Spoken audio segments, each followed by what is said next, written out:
dan di antara dua matanya tertulis kafir. Hadis riwayat Imam Bukhari dalam Fathul Bari.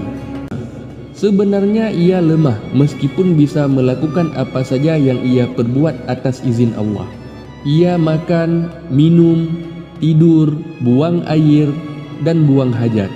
Kalau sifatnya saja seperti ini, bagaimana mungkin ia menjadi ilah? Selamat datang sahabat History TV. Pada kesempatan kali ini kita akan mengkaji tentang Dajjal. Siapa itu Dajjal? Bagaimana sifat-sifatnya? Kapan waktu keluarnya? Dan berapa lama ia di permukaan bumi? Berbicara mengenai Dajjal dan penamaannya, harus diawali dengan membuka hadis Rasulullah SAW yang diriwayatkan daripada Imran bin Husain. Saya mendengar Rasulullah SAW bersabda, "Ma baina khalqi Adam ila qiyamis sa'ah khalqun akbar minad Dajjal." Sejak penciptaan Adam sampai hari kiamat nanti, tidak ada satu ujian pun yang lebih dahsyat daripada Dajjal. Hadis riwayat Imam Muslim. Dajjal secara bahasa artinya adalah pendusta. Dajjal juga diambil dari kata at-taghiyah yang berarti melampaui batas. Dajjal adalah pemberi air dan mengairi apa saja dan memolesnya dengan dusta dan kebohongan. Sifat-sifat Dajjal berdasarkan hadis yang diriwayatkan dari Ibnu Umar, beliau berkata bahwasanya Rasulullah SAW bersabda, "Dia adalah laki-laki yang berbadan besar dan agak kemerah-merahan, rambutnya keriting, matanya buta sebelah, mata yang satu seperti buah anggur yang menonjol." Orang yang paling mirip dengannya adalah Ibnu Qathan, laki-laki dari Bani Khuza'ah. Hadis riwayat Imam Bukhari. Dalam hadis yang lain, Rasulullah SAW juga menyebutkan tentang ciri-ciri Dajjal. Dajjal matanya buta sebelah, kulitnya putih cerah, kepalanya seperti kepala ular. Orang yang mirip dengannya adalah Abdul Uzza bin Qathan. Ia akan membinasakan banyak orang.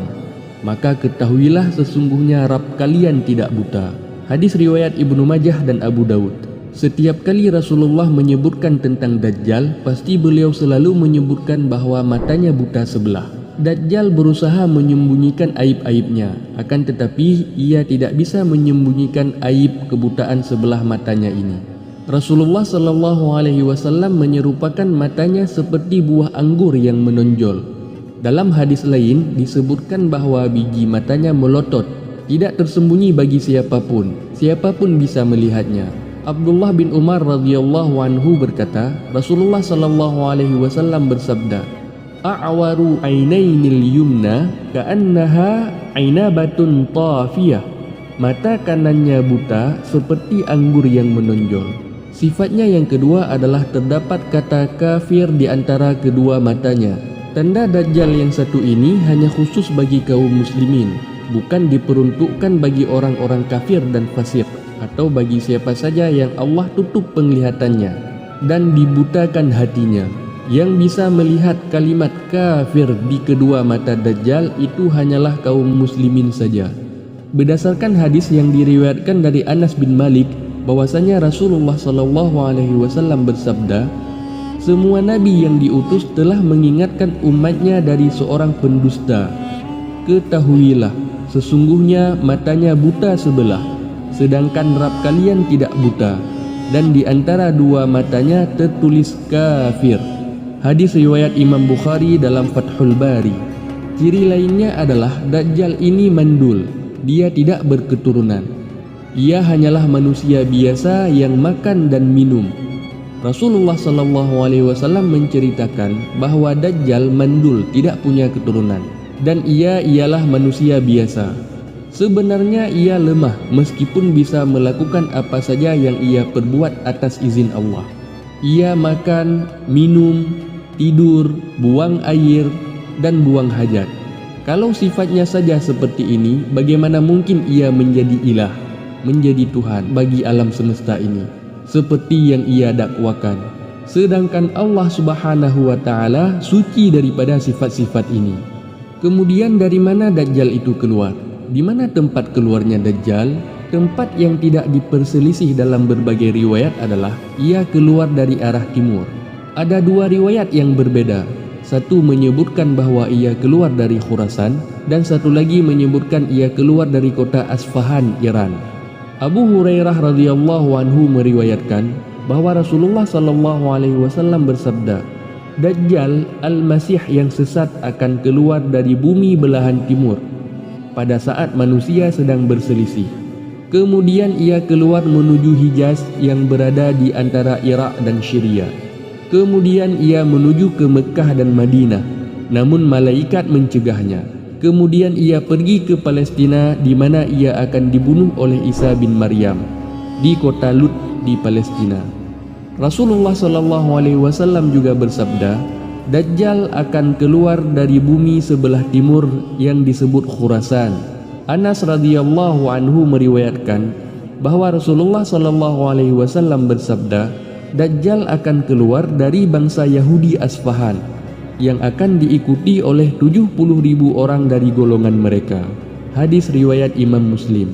Berapa lama Dajjal berada di atas permukaan bumi?